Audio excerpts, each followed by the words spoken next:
All right, for today's science, we're going back to FOSS. Make sure it's you. Go to your student page. You go back to solids. Now we're going to go to our book. Now remember, you have your two choices. The interactive book is going to read it to you. The PDF book is you are going to read it on your own. And what I want you to read today is, wait for the book while it's loading.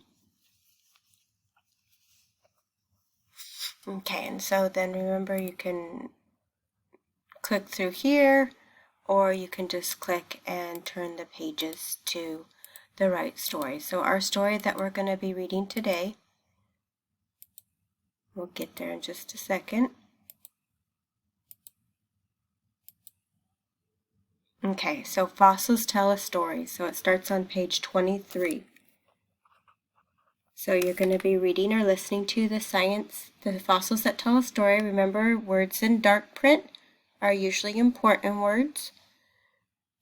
And then you keep going, a fossil is found, and it gives you some examples.